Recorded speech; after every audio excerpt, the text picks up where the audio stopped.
저는 툴젠에서 플랫폼 연구소 연구소장으로 재직 중인 이정준이라고 합니다. 오늘 이렇게 참가해 주셔서 정말 감사드립니다. 오늘은 저희가 2022년 12월에 네이처 커뮤니케이션즈지에 발표한 테이프식 프라임 에디터를 직접 사용한 지노마이드 오프타겟 예측 방법이란 주제로 발표드리도록 하겠습니다. 이 논문인데요. 이 논문에는 아래 보이듯이 P4, P2 뉴클리스, Pmax 뉴클리스, EPG RNA, 가이드식, N 다이조넘식처럼 여러 가지 전문 용어들이 계속 나와서 이제 처음 보시는 분들의 경우는 굉장히 이해하는데 어려움이 많으실 텐데요. 사실 이러한 전문 용어들은 지금 저희 그 유전자 교정 분야가 굉장히 눈부시게 빠른 속도로 그 발전하고 있고, 이거는 이제 저희 전문가들도 굉장히 따라가기 힘든 속도입니다. 그래서 이 용어들을 설명하기 위해서는 사실 이 분야에 어떤 발전이 있었는지를 먼저 설명드려야 할 것 같습니다.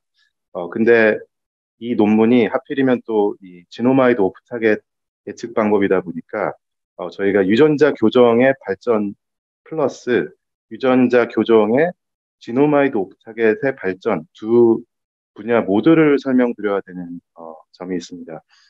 이게 또 좋은 점은 또 이 한 톡을 들음으로써 어떻게 보면은 이 분야에서 가장 핵심적인 내용들을 모두 다 이제 이해할 수 있다는 점인데요. 저의 목적은 이번 톡을 이제 어, 유튜브에도 공유할 것으로 알고 있는데 이 톡만 들어오면 최소한 이 논문은 이해하실 수 있게 하는 게 저의 목적입니다. 그래서 어, 이 톡을 이제 세 가지로 구성을 해보았는데요. 첫 번째는 이제 유전자 가위의 발전, 그리고 두 번째는 지노마이드 오프 타겟 디텍션 방법의 발전, 그리고 이제 세 번째 들어가서는 이제 저희 논문에 대한 내용인데 유전자 가위의 발전, 그 다음에 제노마이드 오프 타겟 메소드의 발전, 그리고 그 테이프식 이렇게 세 꼭지로 이제 구분하여 진행을 하려고 하는데요. 그래서 이제 처음으로 이제 유전자 가위의 발전에 대해서 말씀드리겠습니다. 그, 이 유전자 교정이라는 분야는 가장 이제 2003년쯤에 징크핑거를 이용하여 최초로 유전자 교정에 성공한 사례들이 발표되면서 이제 굉장히 각광을 받게 되었습니다.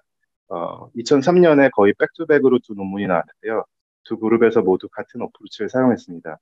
징크핑거라고 부르는 이제 유명한 단백질이 있는데 이것들을 이렇게 차례로 연결해가지고 원하는 DNA 서열을 찾아가도록 하였고, 이 당시만 해도 이제 포그원이라는 이제 단백질을 둘로 나눠서 이런 식으로 이제 두 개가 만났을 때 그 더블 스트랜드 브레이크라고 하죠. 이제 아까 DNA를 두 동강 내는 어, 그런 디자인으로 구성되었습니다. 그리고서 2009년에는 또 비슷한 건데 한, 한 단계 업그레이드된 헬렌이라는 이제 단백질을 마찬가지로 서열로 이제 이어가지고 유전자 교정에 성공한 사례가 발표되었습니다. 이것도 이제 사이언스 2009년에 거의 백투백으로 나왔는데요. 이것들을 각각 이제 1세대, 2세대 유전자 가위라고 부릅니다. 징크 핑거랑 탈레는 보시다시피 이제 DNA에 바인딩하는 역할을 하고요. 포그워너 같은 경우는 이제 DSB를 일으키는 역할을 하는데요. 이 분야가 이제 3세대 유전자 가위가 나오면서 이제 덜 각광을 받다가 이제 최근에 들어서 다시 유명해지게 되었는데 이 부분은 추후에 설명드리도록 하겠습니다.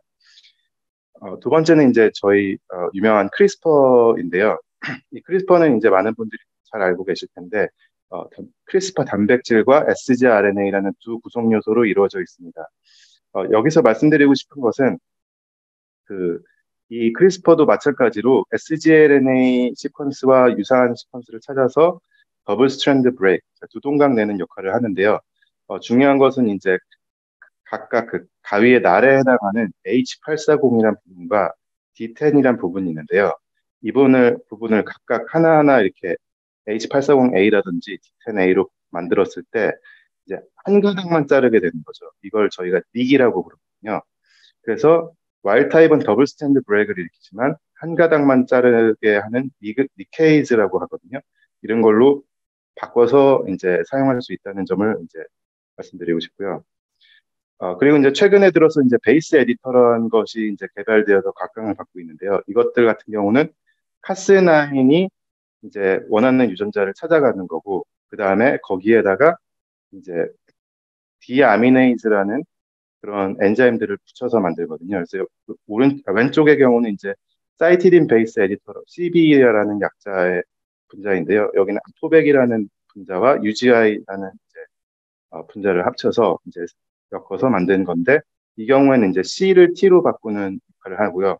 아까 말씀드렸던 니케이즈를 이제 N으로 이제 약자로 써서 니케이즈 카스나인을 사용할 수도 있고 D 같은 경우는 두 개를 다 이제 무력화시키면 데드 카스나인이라고 자르진 않고 찾기만 하는 거거든요. 두 개를 다 사용할 수 있는데 니케이즈 버전이 좀 더 효율이 좋아서 니케이즈 버전을 주로 쓰고 있습니다. 마찬가지로 아데닌 베이스 에이터의 경우에는 아포백 대신에 테드 A라는 분자를 붙여서 이제 사용하는데 이 경우에는 A to G의 컨버전을 일으키고 어, 이 두 분자는 모두 하버드 데이빌류 그룹에서 각각 2016년과 2017년에 네이처지에 발표했습니다. 아까 말씀드린 징크핑거와 탈렌의 경우 이제 최근 들어서 각각 다시 이제 각광을 받고 있다 말씀드렸는데요. 이게 어떻게 된 거냐면은 어, 오가넬 에디팅이라고 하는데 마이토콘드리아라든지 클로로플라스트를 성공적으로 에디팅하는 결과들이 이제 보고되고 있습니다. 그래서 원래 이제 제일 처음에 이걸 보고한 곳은 이제 데이빌 류 랩인데 2020년 네이처에서 이제 그 탈레다가 DDDA라는 걸 붙여서 이제 C2T 에디팅에 성공했고요. 그 뒤에 이제 김진수 교수님 랩에서 이제 차례대로 이제 징크핑거에다 DDDA를 붙여서 C2T에도 성공하고 또 탈렌에다가 아데닌 베이스 디아미네이즈를 붙여서 아데닌 베이스 A2G에도 성공해서 이제 셀에 논문을 내셨습니다. 그래서 이러한 분야들이 이제 다시 이제 생겨나면서 징크핑거와 탈렌이 다시 이제 최근 들어서 굉장한 주목을 받고 있습니다. 또 오늘 주인공이 이제 프라임 에디팅인데요. 프라임 에디팅의 경우에는 이렇게 아까 말씀드렸듯이 한쪽에 닉을 낸 다음에 그, 그 프라이머 바인딩 사이트라는 부분이 이제 또 펜스트랜드라고 하거든요. 닉으로 떨어져 나간 DNA와 이제 바인딩을 하게 됩니다. 여기에서 이때 이제 저희가 카스9에다가 리버스 트랜스크립테이즈를 붙인 형태거든요. 프라이메이트가. 이 리버스 트랜스크립테이즈가 리버스 트랜스크립션이라는 현상을 통해서 여기 이 노란색 부분으로 표시된 부분에 해당하는 시퀀스를 이제 생성하게 됩니다. 그래서 이 생성된 시퀀스가 이렇게 덜렁덜렁 이렇게 되고요. 근데 이때 이제 셀에서 그 이런 플랫 3 프라임 플랫 클리비지라든지 5 프라임 플랫 클리비지라는 현상들이 이제 일어날 수가 있는데 왼쪽의 경우에는 이제 에디디스 리무브드라 되어 있는데 이제 에디시 사라지면서 다시 원상복귀 되는 거지만 오른쪽의 경우에는 우리가 이제 인공적으로 넣어준 시퀀스가 대신 들어감으로써 이제 에디팅이 성공이 되는 거죠. 이렇게 에디팅이 된 다음에 이제 여기 라이게이션까지 일어나게 되면은 이제 에딧이 인코퍼레이티드 됐다고 봅니다. 이거를 이제 프라임 에디터라고 부르는데요. 이거를 이제 2019년에 데빌 류 그룹에서 역시 발표를 해가지고 각광을 받고 있습니다. 이게 왜 각광을 받고 있냐면 그 전에 이제 더블 스트랜드 브레이크를 일으킨 것들의 경우에는 이제 넉아웃만 가능했고 어떻게 보면 물론 이제 HR을 이용한다면 다른 것도 가능하지만 그리고 또 그 베이스 에디터의 경우에는 서브티티션만 가능했는데 이 경우에는 이 안에 시퀀스에 무엇을 넣어주냐에 따라서 다양한 에디팅이 가능하다는 점이 있어서 이제 많은 각광을 받고 있습니다. 그래서 이제 이건 그냥 전문 용어인데요. 요 검은색에 해당하는 처음에 붙는 부분을 프라이머 바인딩 사이트라고 하고요. 요 노란색 우리가 원하는 시퀀스를 RT 템플레이트 with edit이라고 하고 그리고 이제 이 전체 RNA를 PEG RNA라고 합니다. 그리고 이제 그 프라임 에디터가 이렇게 처음에 발견되었을 때 이제 P2라는 게 아까 제가 설명드린 버전인데 이거를 계속해서 데이빌 류브에서 업그레이드를 했습니다. 그래서 첫 번째로 어떤 업그레이드를 했냐면은 이제 P2를 P4로 바꾸는 것도 있습니다. P4는 단순하게 그냥 P2에다가 자기들이 찾은 MLH1 도미넌트 네거티브를 이제 코익스프레션 시켜가지고 했을 때 효율이 한 2에서 5배 정도 증가했다. 모든 게 있었고요. 또 Pmax라는 것도 있는데 Pmax는 이 SPCAS9 H840A가 아까 말씀드린 니케이즈거든요. 거기다가 추가적으로 그 두 개의 additional mutation R21K, N394K를 더하고 그다음에 MMLVRT를 휴먼 코돈 옵티마이즈한 버전을 PMAX라고 합니다. 역시 이랬을 때 이제 효율이 두세 배 정도 증가했고요. 그다음에 그 P2 뉴클리즈, 뭐 PMAX 뉴클리즈란 거는 그냥 단순하게 여기 H840, 네, H840 있는 거를 다시 와일드 타입으로 변환을 시킨 거죠. 근데 이랬을 때는 어떤 효과가 있냐면은 DSB를 일으키게 되잖아요. 그 카스나인이. 그래서 이제 인델의 부작용이 발생하는 거죠. 대신에 이제 프라임 에디팅 효율이 좀 증가한다. 뭐 이렇게 보시면 되겠습니다. 그 마지막으로 이제 그 EPG RNA라는 용어가 나오고요. 이거는 이제 그 데빌류 그룹에서 또 2022년에 네이처 바이오테크놀로지에 어떤 논문을 냈냐면은 그 이 PG RNA의 경우에는 이렇게 그 저희가 3' 부분에 이제 인공적인 시퀀스를 넣어주다 보니까 좀 불완전할 수 있을 것 같다. 그래서 이 사람들이 머리를 쓴 게 그 최말단 부분에 이렇게 스트럭처를 이루는 이제 그 RNA 시퀀스를 추가적으로 넣어줬습니다. 이랬을 때 그 RNA를 디그레이션 시키는 그 RNA들이 여기에 이제 방해가 돼가지고 RNA의 스테빌리티가 올라가게 되는 거죠. 그래서 실제 다양한 셀라인에서 실험을 해봤을 때 2.4에서 5.6배 정도 효율이 증가하더라. 이런 거를 또 이 논문에 발표했습니다. 그래서 긴 시간 이제 이 분야에 대해서 이제 말씀을 드렸는데요. 어, 어, 일단 그 다음 챕터로 넘어가서 이제 지노마이드 옵타겟 스터디에 대해서 말씀을 드릴 텐데요. 지노마이드 옵타겟 스터디는 단순하게 말씀드리면 유전자 가이가 온 타겟에 우리가 원하는 곳 말고 다양한 오프 타겟이 이제 휴먼 지놈에 존재하는데 그것들을 다 자르는 거를 이제 미리 예측하는 방법이거든요. 어느 사이즈를 자를지.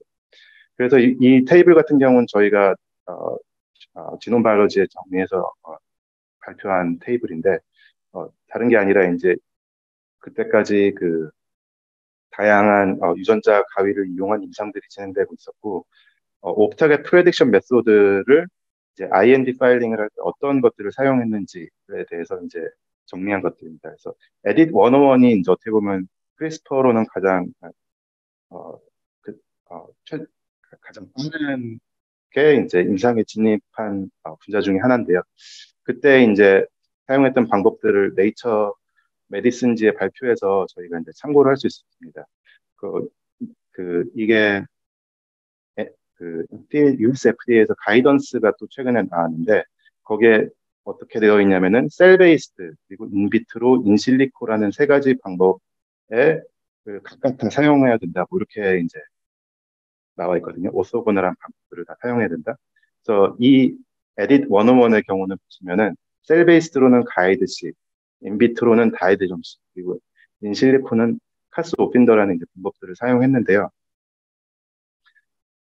그 이게 대표적인 방법들인 것도 있고 또 저희 뒤에서 설명드린 논문하고 아주 밀접하게 관계가 있는 방법이어서 조금 더 설명을 드리면은 그 가이드식은 이제 셀 베이스드 방식이고요. 그 어떤 방식이냐면 여기 그림에서처럼 DSB, 그러니까 이제 유전자 가이가 DSB를 일으키면은 인공적인 DSODN 서열이 여기 들어가서 이제 프로브 역할을 하는 겁니다. 여기가 잘렸다 이런 표시를 주는 거죠.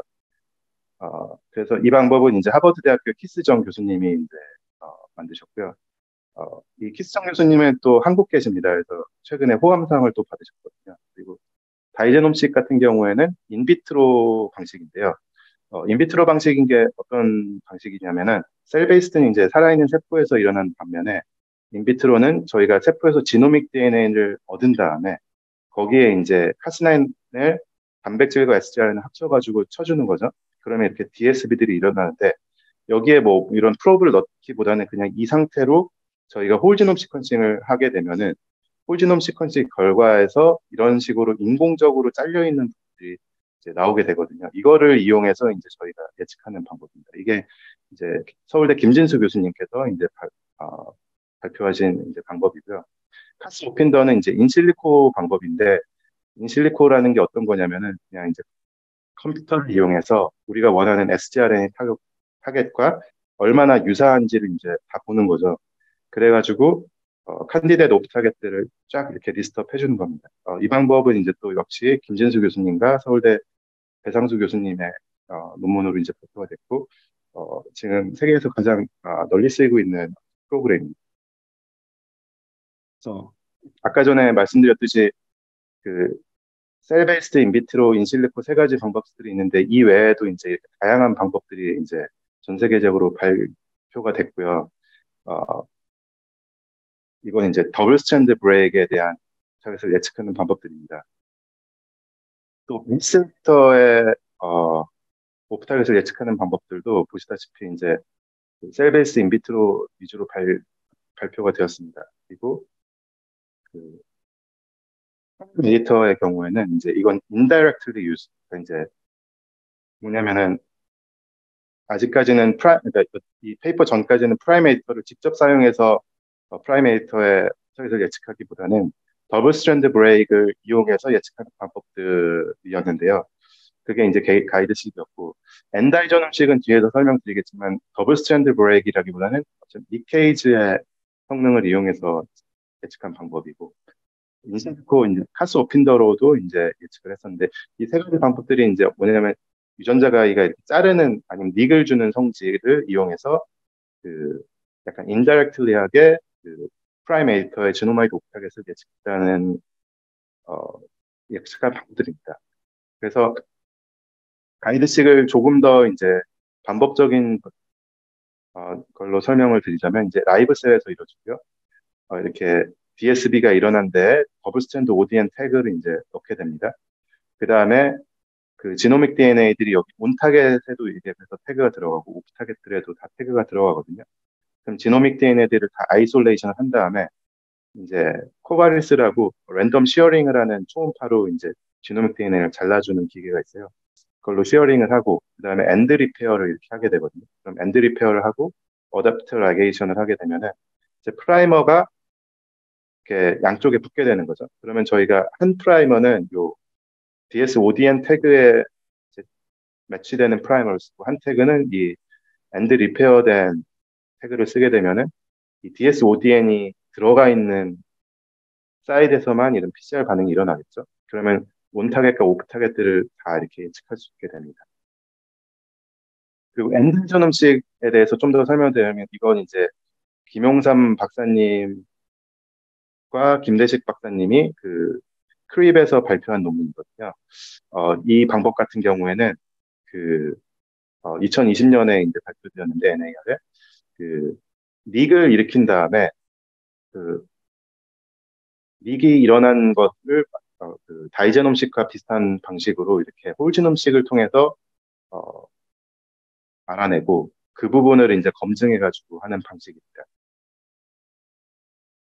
그래서 이제 지노마이드 옵타겟에 대해서는 이제 다 미리 설명을 드렸고요. 이제 본론으로 이제 들어가겠습니다. 그럼 이제 우선 테이프식 스키마틱스에 대해서 제가 먼저 말씀을 드리겠습니다. 그 앞서서 말씀드린 가이드식 경우에는 더블 스트랜드 브레이크를 일으킨 자리에 그 태그 DSODN 인서시 되는 형태로 일어나게 됩니다. 그러나 프라임 에디터의 경우에는 DSB가 일어나지 않기 때문에 그 DSODN을 사용할 수가 없거든요. 대신 프라임 에디팅 템플레이트이 되는 부분에 저희가 그 RT 템플레이트의 그 태그 시퀀스를 넣었습니다. 이때 원래 RT 템플레이트 시퀀스를 유지하느냐 마느냐의 문제가 생기게 됩니다.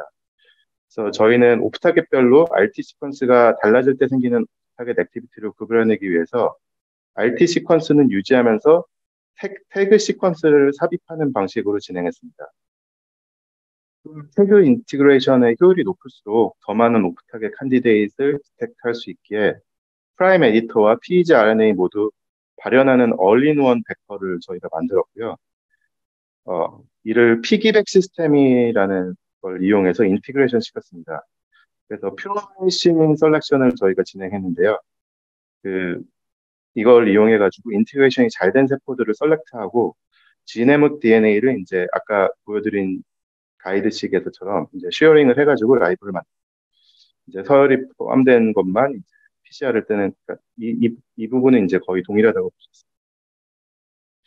저희가 피기백을 사용하여 인티그레이션을 하게 되었는데 그 A를 보시면은 실제 그 2데이가 이제 인티그레이션을 안 하고 트랜지언트하게 한 거고요. 14데이가 스테이블 셀을 사용했을 텐데 유의미하게 인티그레이션 레이트 이제 아까 그 태그멘테이션 레이트라죠. 태그가 들어간 효율이 증가한 걸 볼 수 있고요. 또 B에서는 14데이 컨디션으로 9가지 각각 다른 타겟에 대해서 태그멘테이션 레이트 오렌지고 파란색이 프라이메이팅 레이트인데 이걸 측정했을 때 태그멘테이션이 모두 유의미하게 관찰되는 걸 보고요. 그 C에서는 이제 좀 다른 건데 그 이 pgRNA에 태그 시퀀스를 더하는 게 프라임 에디팅 패턴에 변화를 주는지를 봤는데 파란색 케이스 1은 변화를 안 준 프라임 에디팅 퍼센티지고 오렌지색은 변화가 발견된 프라임 에디팅 퍼센티지거든요. 그래서 온타겟에서는 변화가 없는 퍼센티지가 높았지만 오프타겟들의 경우에는 변화한 퍼센티지가 높았습니다. 그렇지만 이 모든 경우에 이제 케이스 1이 높은 퍼센티지로 발견됐기 때문에 오프타겟 아이덴티피케이션에 충분하다고 보고 다음 단계로 진행했습니다. 그 다음 단계에서는 이제 컨디션을 최적화하는 작업을 진행했는데요. 그 피기백 인티그레이션을 하고 인큐베이션 하는 기간을 2주에서 7주로 늘려봤지만 2주째 가장 좋은 결과를 얻어서 이제 2주 걸로 진행했습니다. 또한 피기백 플라스미드를 넣는 양도 바꿔봤는데 이 B에서는 카피 넘버를 qPCR로 보았을 때 이고 이제 C와 D는 각각 온 타겟, 오프 타겟의 태그멘테이션 레이트이거든요.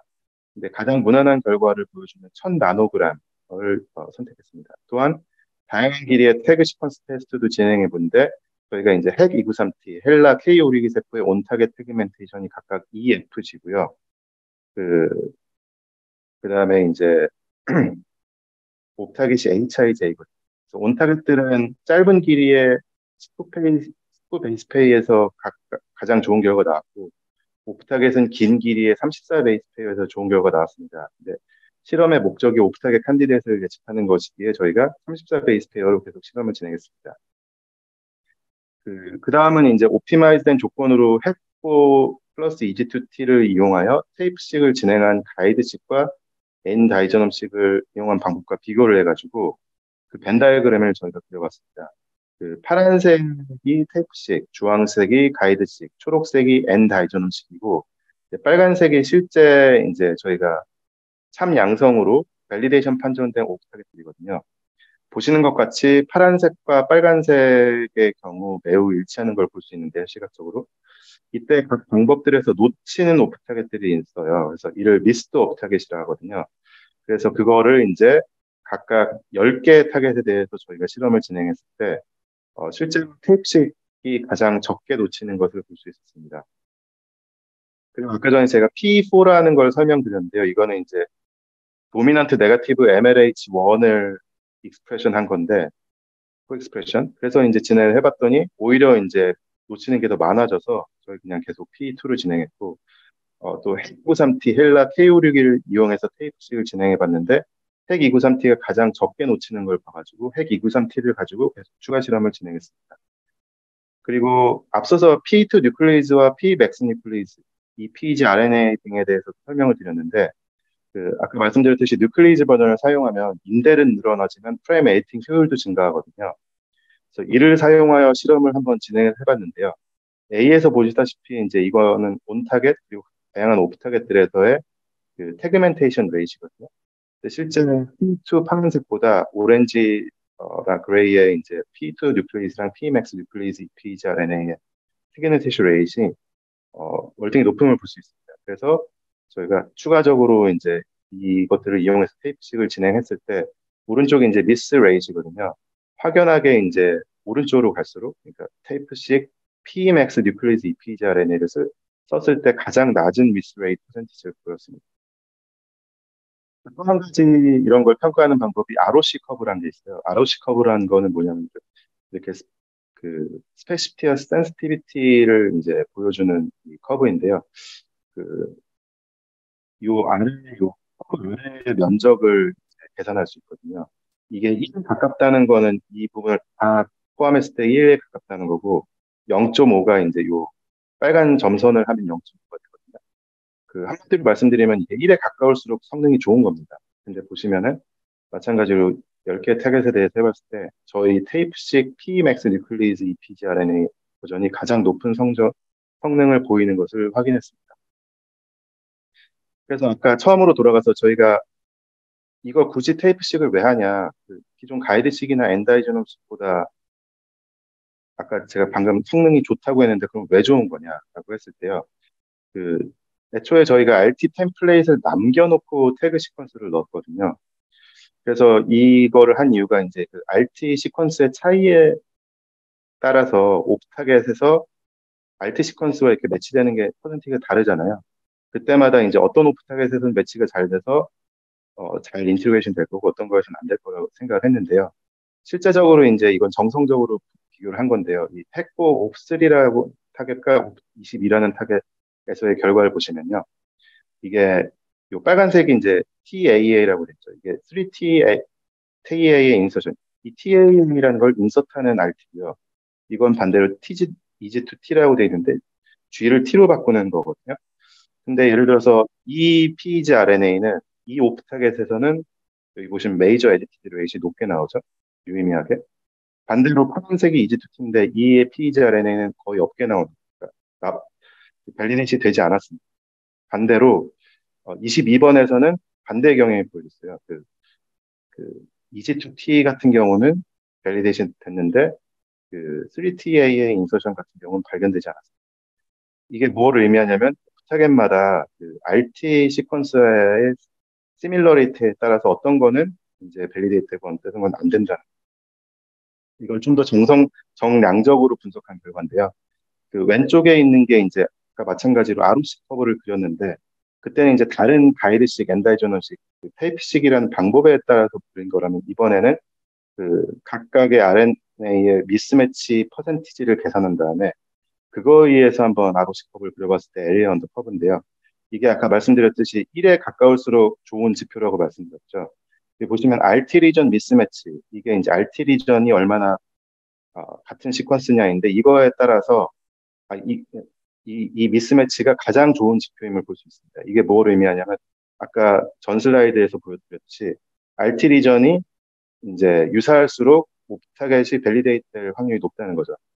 오른쪽은 그냥 저희가 그 통계적인 방법을 이용해서 투사이디드 언페어드 스튜던트 T 테스트를 했거든요. 그때 이제 펄스와 밸리데이트 두 그룹분의 차이를 봤을 때 p-value가 RT 리전 미스매치일 때가 0.0001로서 가장 낮은 걸 볼 수 있습니다. 이것도 뭘 의미하냐면 이 RT 리전 미스매치에 가장 센시티브하다라고 하는 거죠. 네. 그래서 이제 거의 이제 저희 페이퍼의 얘기 다 끝났고요. 그 저희 페이퍼와 거의 유사한 시기에 이제 중국 그룹에서 피크식이란 거를 또 네이처컴에서 발표를 했는데 이거 같은 경우는 저희가 RT 리전을 사용해서 이게 중요하다고 말씀드렸는데 RT 리전을 감안을 안 했어요. RT 리전을 그냥 삭제했어요. 그리고 대신에 이걸 어디다 썼냐면은 그 프라임 에디팅의 옵타겟을 예측하는 데 쓴 게 아니라 그냥 더블 스트랜드 브레이크를 일으키는 카스나인의 옵타겟을 예측하는 데 사용했습니다. 그래서 가이드식하고 비교를 했고요. 저희하고는 약간 좀 결이 다른 논문이라고 볼 수 있습니다. 그리고 5월 달, 이번 달이죠. 네, 네이처 메소드의 또 미국 그룹에서 인비트로 방식을 또 발표했는데요. 이거 같은 경우는 태그를 넣고 이 인비트로 해서요. 그 지노믹 DNA에 프라이메이터를 이용해서 태그를 넣고 그냥 이 태그 시퀀스랑 그리고 또 여기 TN5로 집어넣은 시퀀스를 이용해서 이제 그 옵타겟을 예측하는 방법이었습니다. 그래서 이 방법 같은 경우도 이 RT 바로 다음 부분이 이제 그 그러니까 태그 바로 다음 부분이 RT 시퀀스거든요. 이 부분에 대한 거를 이제 감안하지 않았다는 단점을 가지고 있고요. 그래서 이제 결론을 말씀드리면 저희 테이프식이 어떻게 보면은 지노마이드 오프타겟 프레딕션에서는 최초로 이제 프라이메이터를 직접 사용해서 어, 그 지노마이드 오프타겟을 프레딕트하는 그 방법이었다. 최초로 사용한. 두 번째는 그리고 저희가 옵티미제이션을 해본 결과 그 PMX 뉴클리즈와 EPG-RNA 조합을 사용했을 때 가장 낮은 미스 레이트가 가장 높은 ROC 커브를 에리언드 ROC 커브를 보였다. 그리고 세 번째로는 그 RT 리전 미스매치의 그 퍼센티지가 밸리드냐, 펄스 포지티브냐를 가르는데 굉장히 중요한 영향을 미친다라고 말씀드릴 수 있겠습니다. 그래서 이 연구는 이제 저희만 해서 발표를 하게 됐는데요. 실질적으로 이제 저희가 다양한 그룹들과 이제 콜라보레이션을 하고 있어서 일단 여기 다 이제 사사를 드렸고요. 이 연구는 어쨌든 이 권정훈 연구원이 이제 일저자로 이제 활약하셨고 그 위에 이제 김민영, 배승민, 조한나 그리고 김영호 사장님 등 이제 다양한 분들이 어, 연구를 같이 진행해서 이 자리에서 감사를 드립니다. 네, 이상입니다. 감사합니다.